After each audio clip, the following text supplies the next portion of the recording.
Using YouTube analytics the right way. Your data is talking. Are you listening? That's what we need to know tonight. Are you listening to your data? Are you listening to the information that is provided to you? Most creators upload, then panic, refresh the view. One bad video equals the algorithm hates me on their mind. It is not that. The algorithm does not hate you. For analytics are not punishment. They are basically clues from which you get to learn lots of information. Every graph tells a story. Every drop-off reveals a viewer's decision. Every click is audience psychology in real time. Here's an idea. Stop treating analytics like a number. Start treating them like feedback from millions of viewers.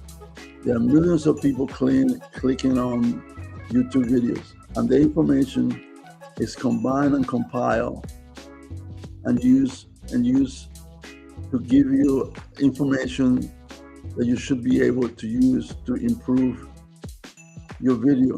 So that's what we're saying. Are you really listening? Your data is talking to you. The biggest creator's mistake.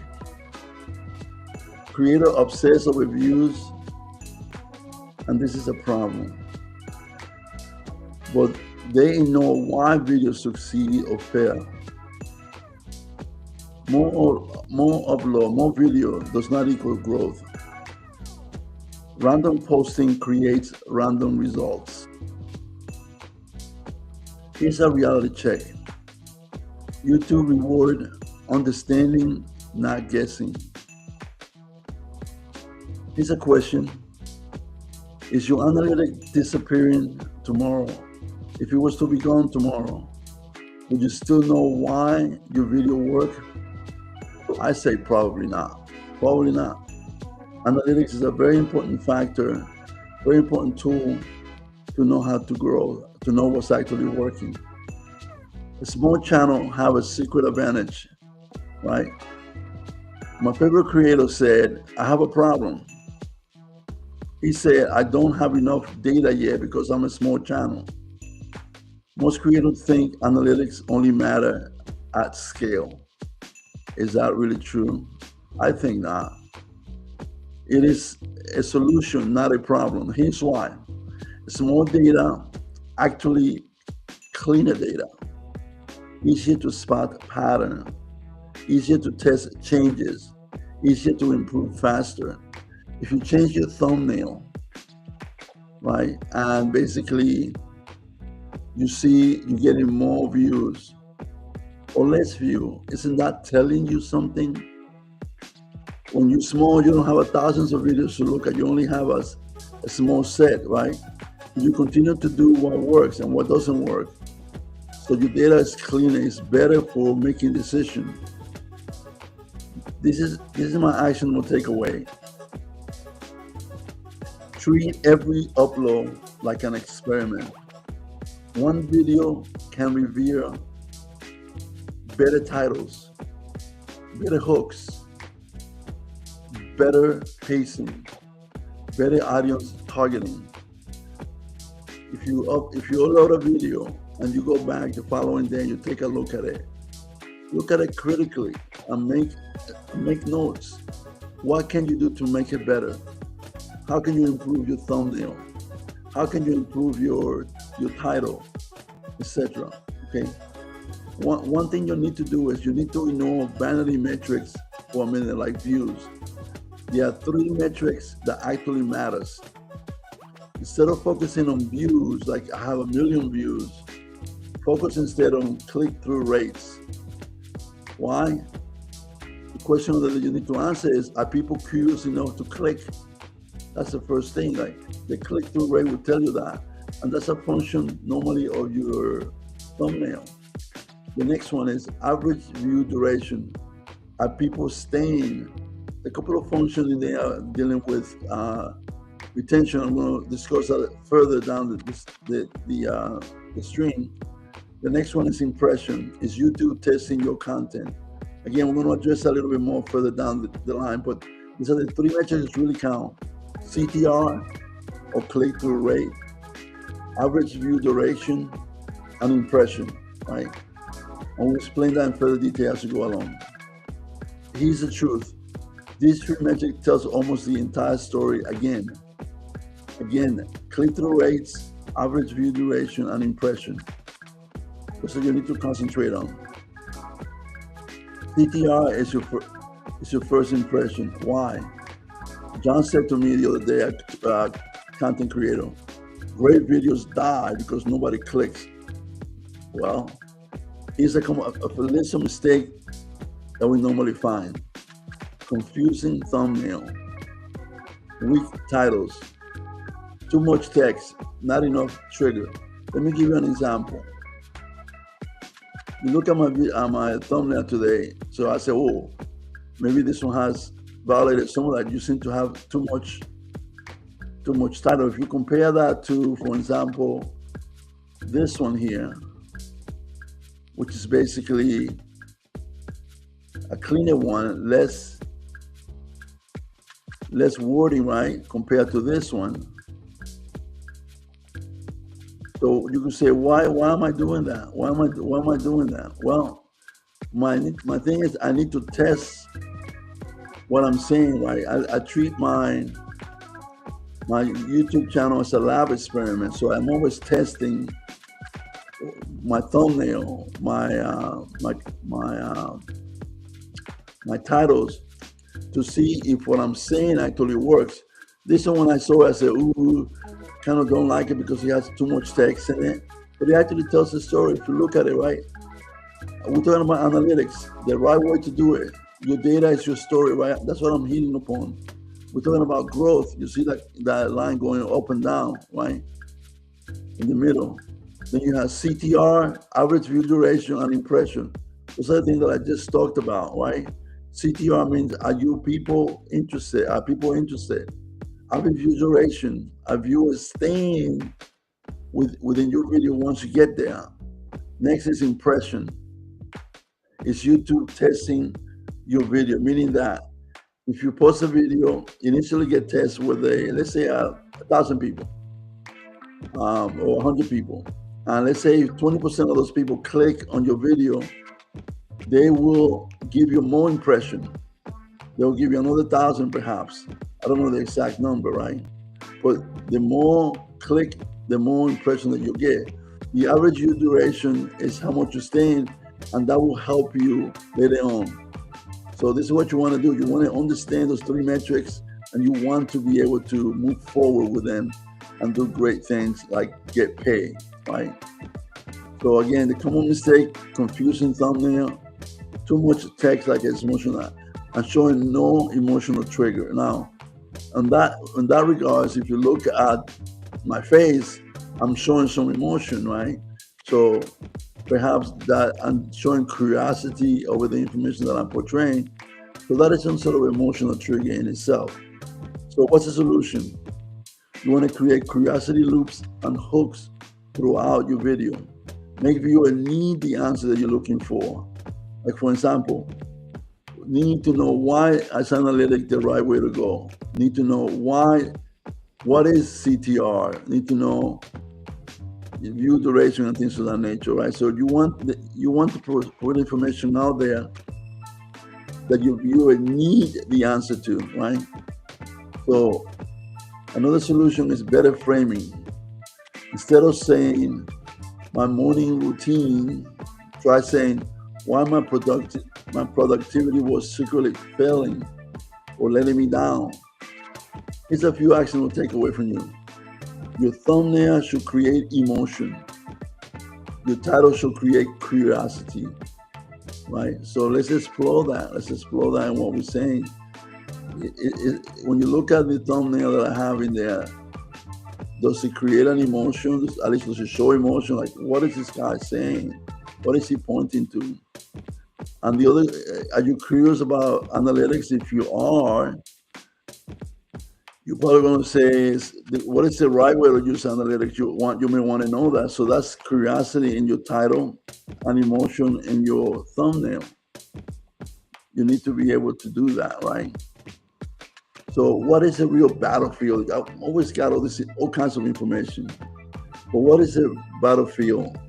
The real battlefield at the end of the day is retention. The problem is people click on your video, right? CTR, then leave after 30 seconds or less. That cannot happen. The question is, why does it happen? How can I fix it, right? So number one is a slow introduction. If you click on a video and right away it doesn't catch your attention, you're gonna click away. So you cannot have a slow intro into in the first 30 seconds, the first minute, the first 1 minute, the first 2 minutes. Another one is a weak hook or no hook at all. If you don't have a hook when you have the beginning of the video, you might lose them because they may lose interest. Too much explaining, not enough tension, right? So when we started this video, the question is, did we have a hook? Hope we did, right? So the hook was, your data is talking, are you listening? So that was put there to elicit curiosity as to what we were doing. Then we provided additional information under that. So you see, at a minimum, we started right away. Within the first 10 seconds, we had a hook out there. And then we have curiosity loops throughout to create curiosity, okay? So the solution for the problem that we use, or retention, start with movement, start with stake, start with payoff, right? That's what you want to do. Start with a strong hook. Ask yourself, why should anyone keep watching this very second? That's a real interesting question. And here's a formula for using hook that create high growth and that I use by most creators. All winning hooks often contain the following. 1, a surprising statement. 2, a problem viewers recognize. 3, a challenge. 4, a mystery.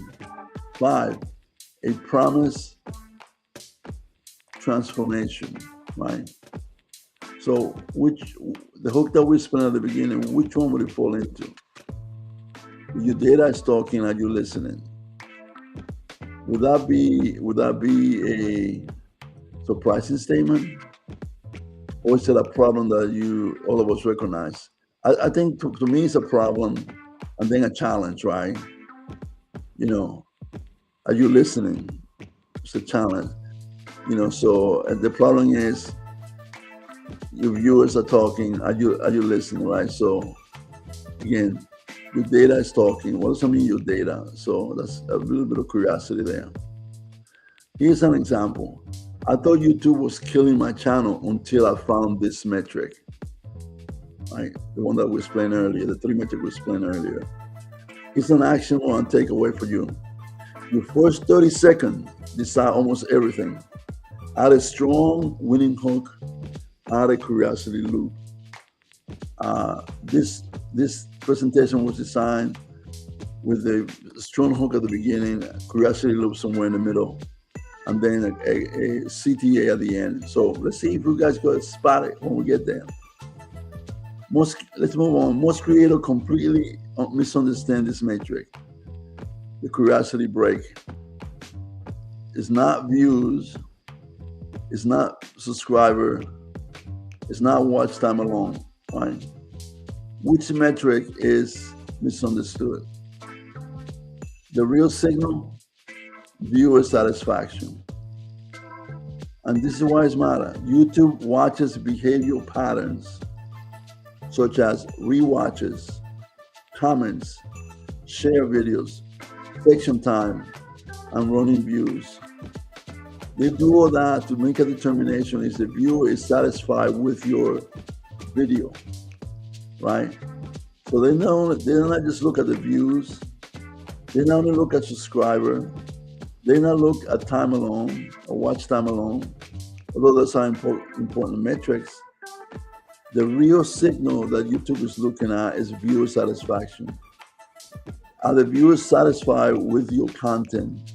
And one of obviously the click-through rate is one important because they found you, they click on your video. But retention is one that's going to give us the most watch time, and that hopefully will lead to subscribing. Not necessarily all the time, as you see later on. Do you realize that 1 million views in a video may not get you that many subscribers, or may not get you that much watch time alone? Don't ask me why, but that's what happens sometimes. Here's a tease for you. And one hidden behavior can stop your video from getting pushed. We will get to that next, right? The one hidden behavior that can stop. Question for you: have you ever wondered why videos suddenly die and why this is a problem? I've seen videos start strong, then impression collapse. What's the meaning of it? Why does it happen? Why does the video suddenly die? What's causing it? Viewers click but didn't stay satisfied. Right? So early on we spoke about they click, they found your thumbnail and title intriguing, they click on it, within less than 30 seconds they are gone. That goes to satisfaction. That means whatever you were presenting in the first 30 seconds did not grab their attention enough to stay longer. The hidden danger: misleading packages. If your thumbnail promise excitement, the video deliver a slow setup. That's not what you want. Whatever the thumbnail promises, like in my case, I'm delivering my thumbnail says what is promising to deliver, right? It's promising to deliver analytics information, the right analytics to look at. He promised to talk about CTR, average view duration, impression. So if I don't talk about those things, you're not going to have an understanding of what my video is about. What do you think you will do? You will click away. You will be gone. So you need to deliver what you promise in your title and your thumbnail. Very important that you do that, right? So that's what causes the video to suddenly die in the first 30 seconds. If you start delivering what you promised right from the beginning, right from the get-go, in the first 30 seconds or so, you will see that your viewers will stay for a lot longer, right? What's the solution? You need to match expectation with every delivery. Fast, not wait to the end. Not wait until 2, 5, 6, 7 minutes into the video to deliver what you promised. You want to deliver it incrementally or deliver a portion of it, right? I mean, I talked about analytics initially, but then I talked about CTR later on. But you don't have to have the entire solution right away, but you have to have enough to make the viewers believe that the information that they're looking for, they will find it in your video, right? Next, what is the analytics pattern nobody notices? You need to watch your audience graph closely. There will be spikes. And what does it mean? People got re-engaged, right? So if you see a spike, that means they got re-engaged. They're watching your video again. If they are dropped, give you two choices. What do you think is going to happen? Why did they drop? So you want to know why this is spike up or engagement, either engagement or re-engagement, right? Because the drop means confusion. It means boredom. It means predictability.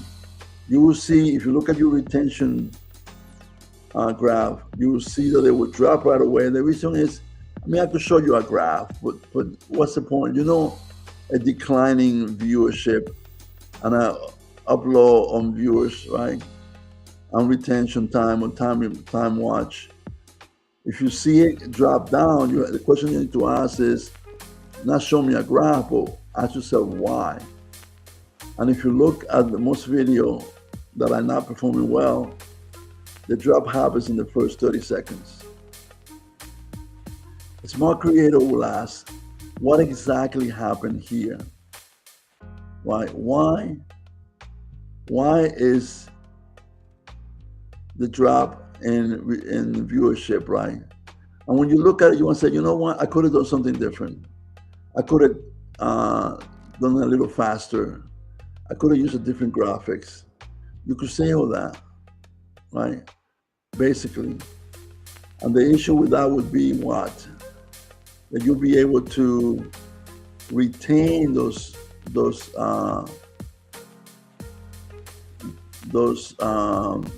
viewers, right? You'll be able to retain them for a longer period of time, right? You'll be able to re-engage them instead of having them leave your channel. Most of the best creators do this. Study the best retention moments within your video and try to duplicate those moments right away. You know, like for example, changing the B-roll is one of the ones that you may want to look at. Actually, if you look at even at this live show, periodically I go and I change my B-roll to something else. Why do I do that? To give you a different view, to keep your interest. I don't want to show you the same picture over and over again. I want you to stay with me to the end. Now, the question that I always have is, who's actually training the algorithm? I give you two choices. Is it YouTube or is it the audience? Surprise, surprise. Your audience is training the algorithm. There has been an important shift.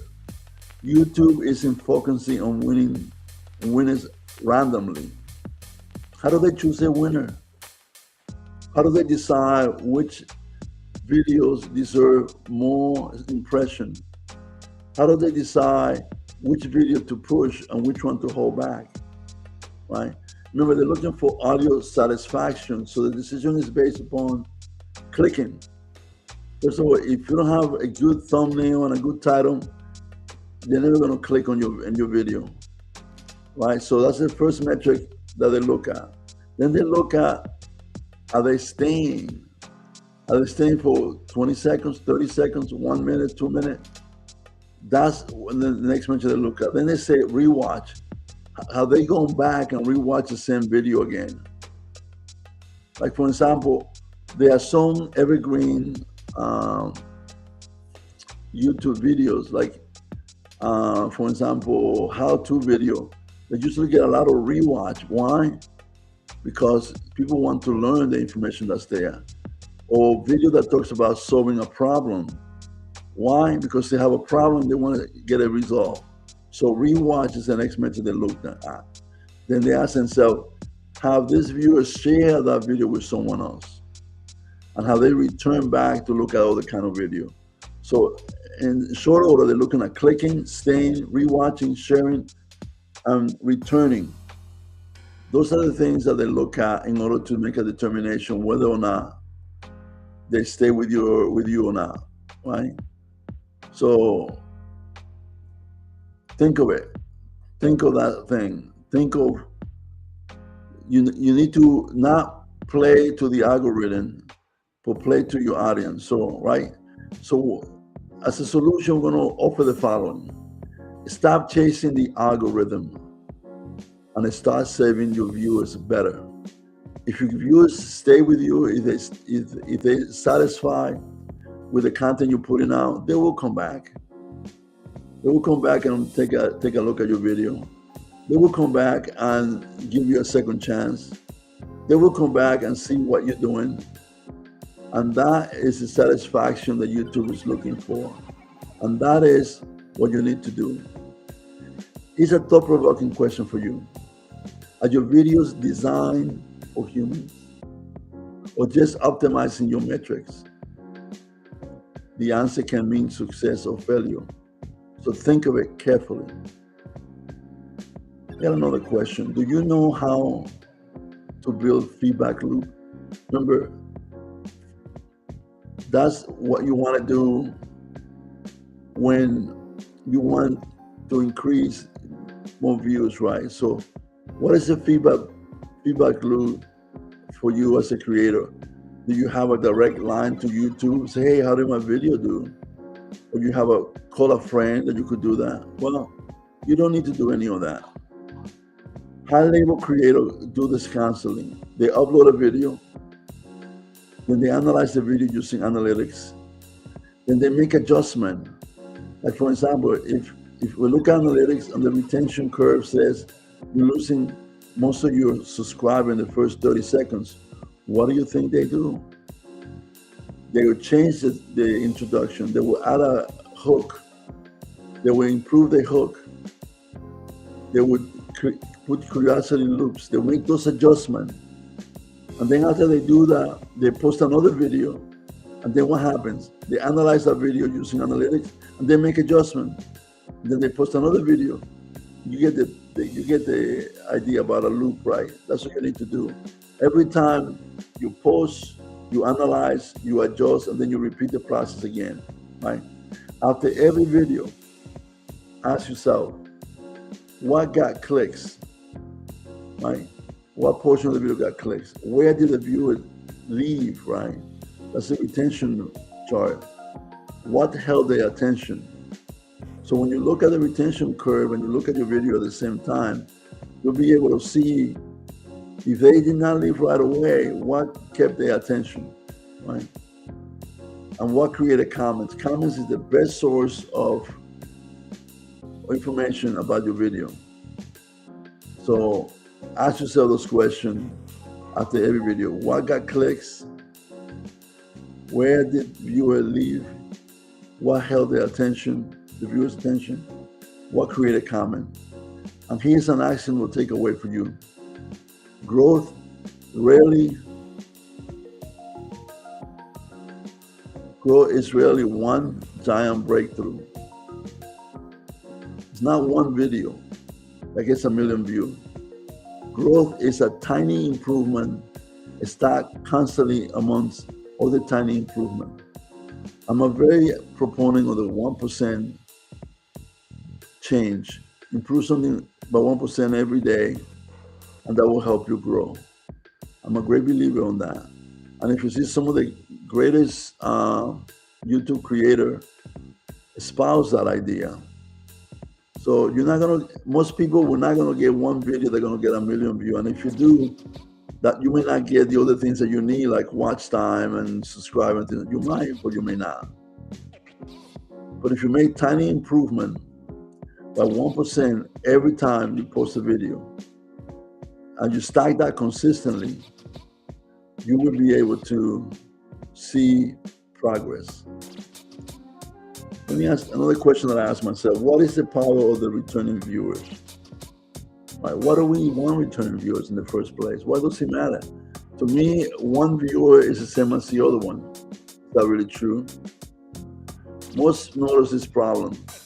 Viral video feels amazing. You get a video, you get 10,000 views, 200,000 views.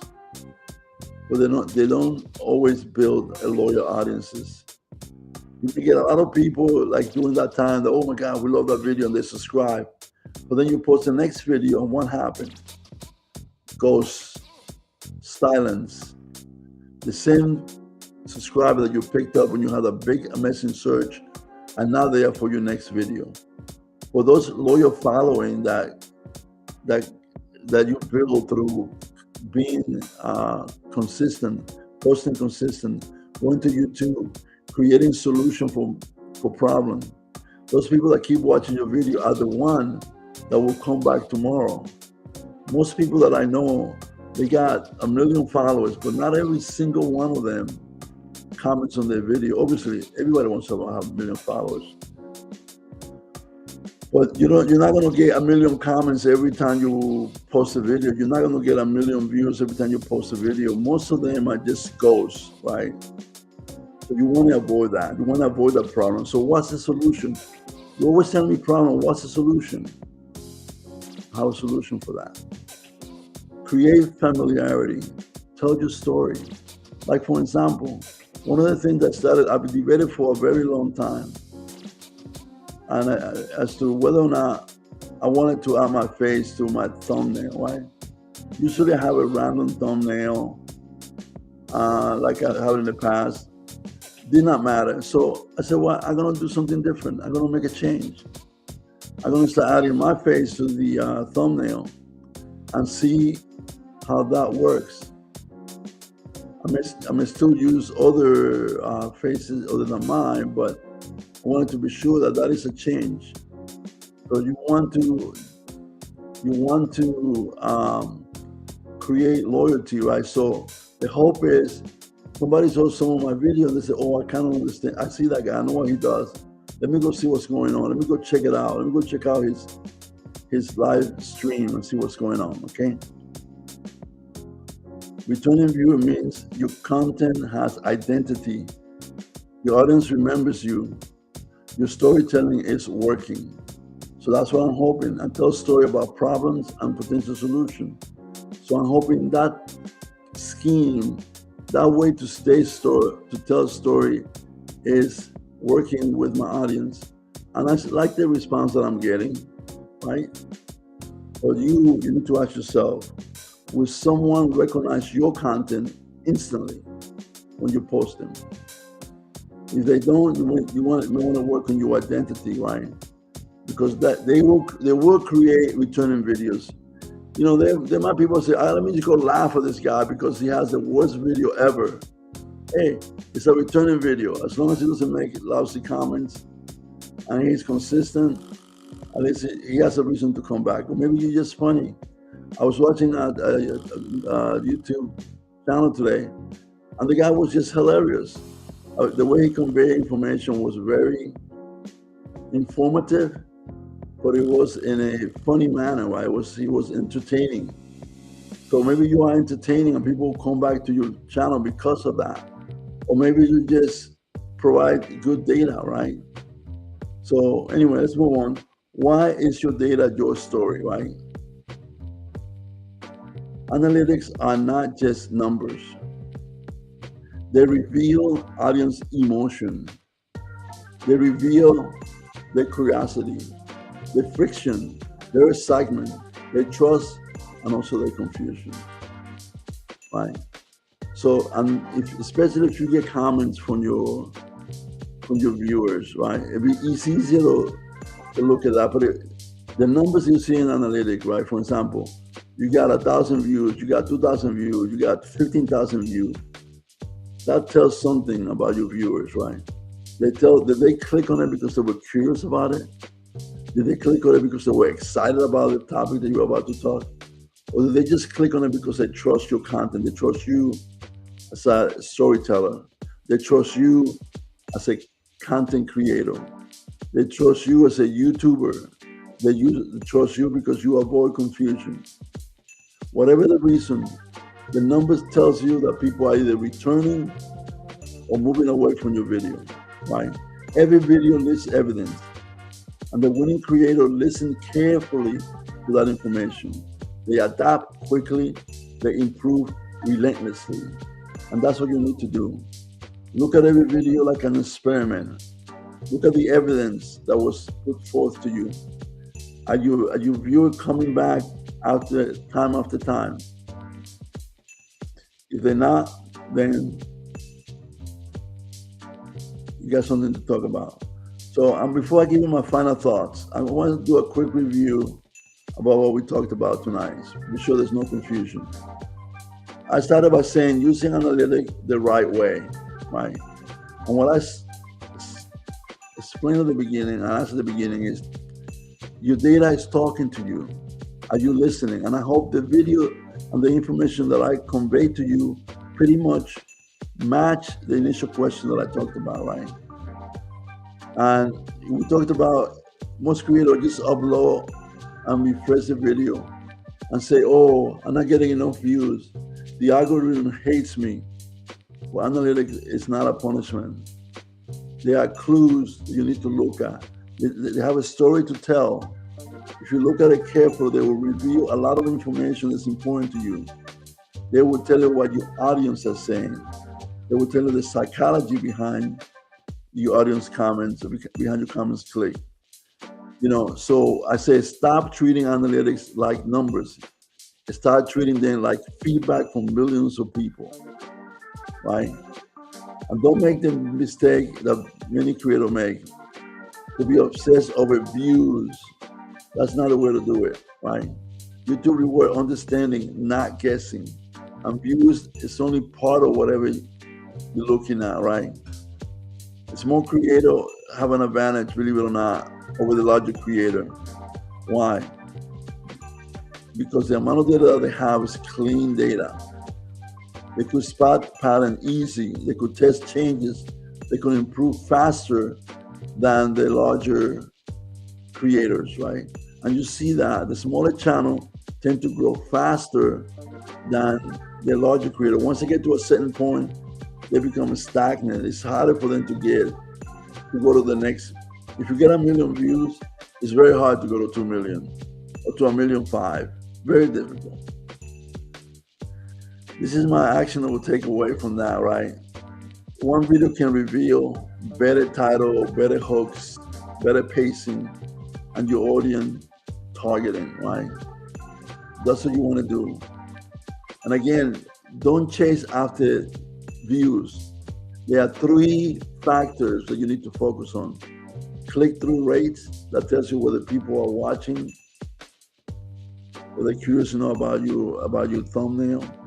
Your average view duration, that tells you whether or not they're staying watching your video, which increasing your retention.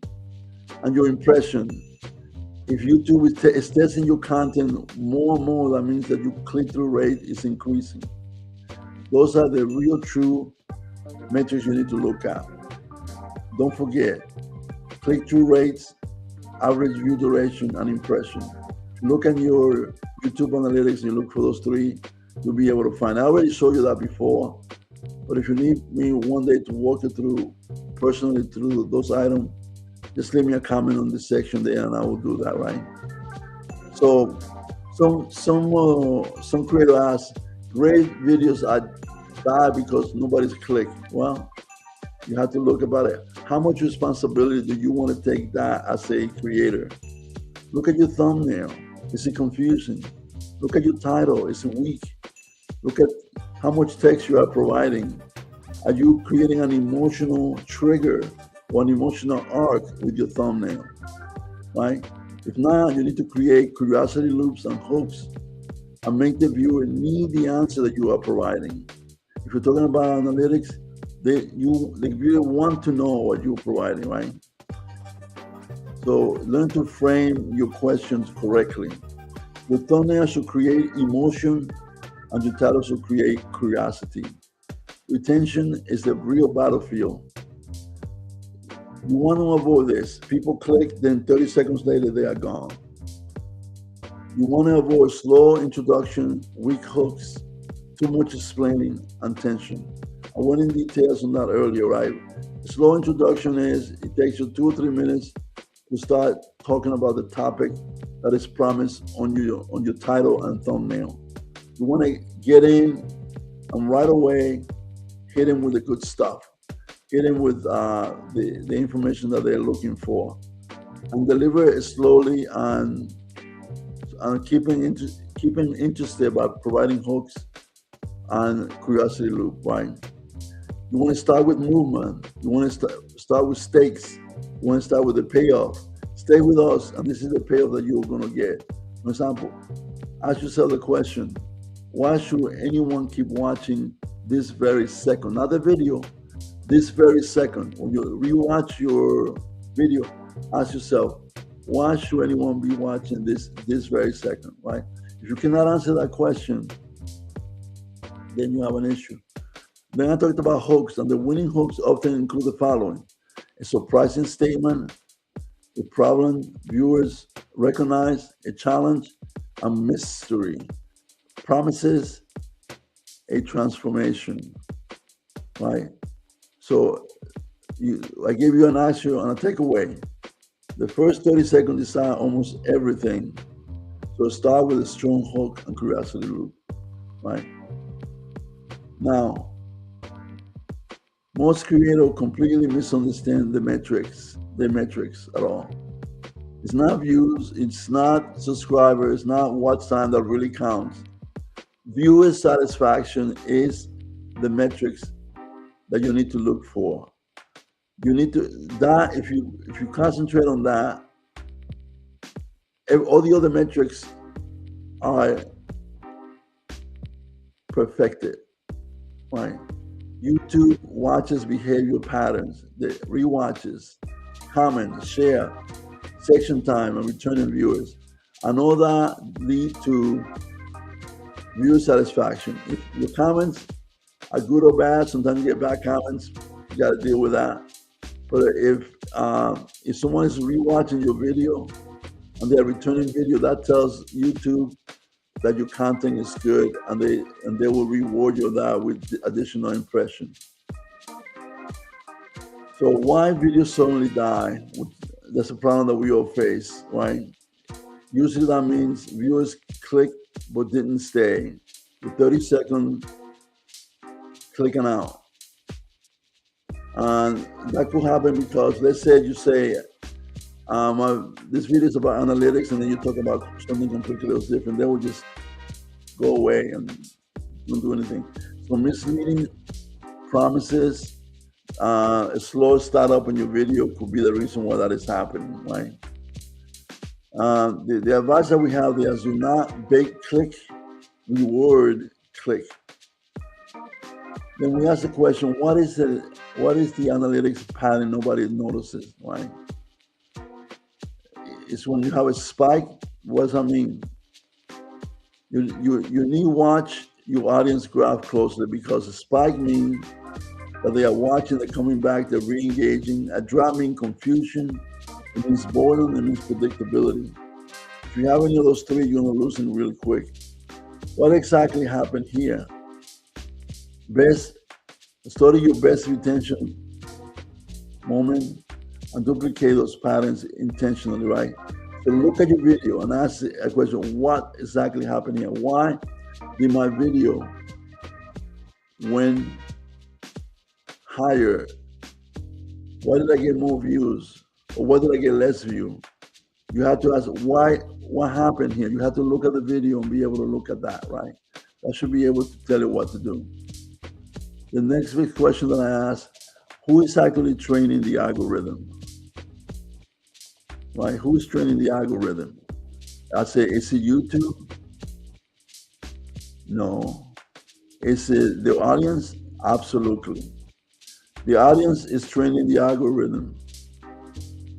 And this is a metric that YouTube uses to select the winners.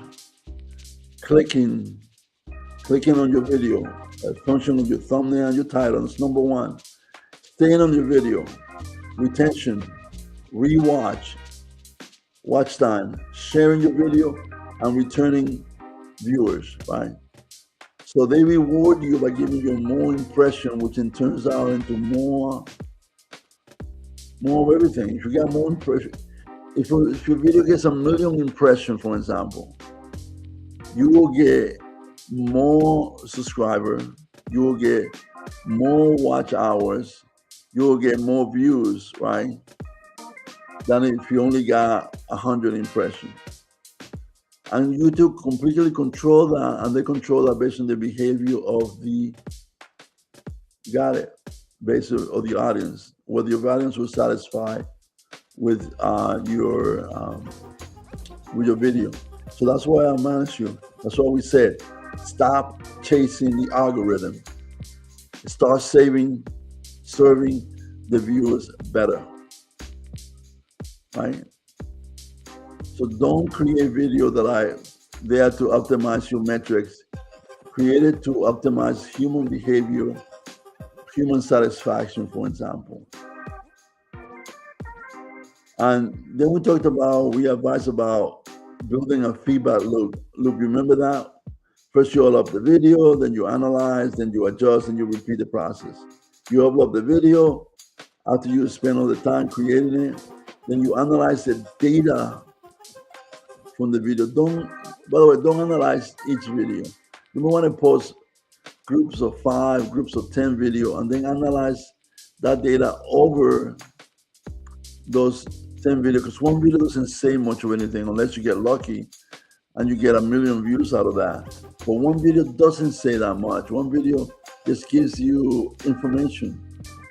You want to be able to get to the point that you look data over 5 or 10 videos, even more if you can, to get a real true picture of what's going on.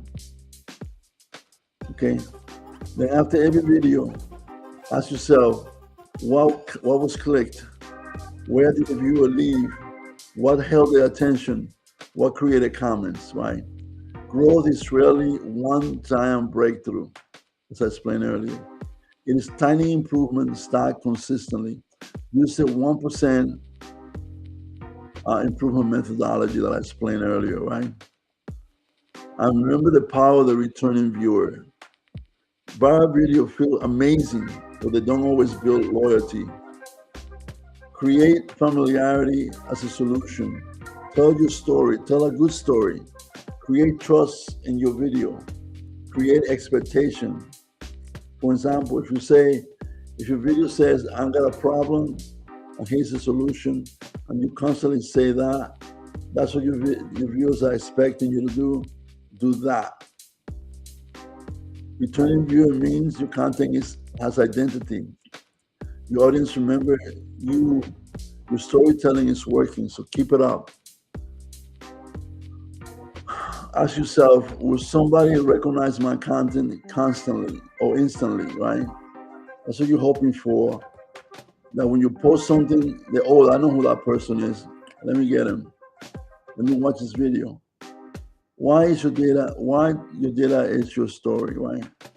Analytics are not just number. They reveal audience what? Emotion, curiosity, friction, excitement, trust, and confusion. Every video leaves evidence. The winning creator listen carefully. They adapt quickly, and they improve relentlessly. Here's my final thought. Your channel does not need perfection. It needs awareness. Your channel needs consistency. Your channel needs better decision over time. One insight can change everything. One adjustment can unlock growth.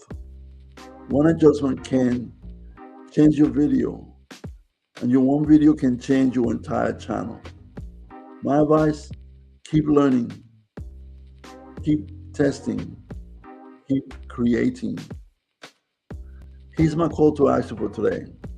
If this video helped, if this presentation, if this live show helped you think differently about YouTube analytics, subscribe and join the mission. Every subscription helps support our efforts to feed the veteran. Every subscription helps support our effort to feed veterans. Here's a question for you to leave you with. Which metric confuses creator the most? Is it CTR, click-through rate? Is it retention?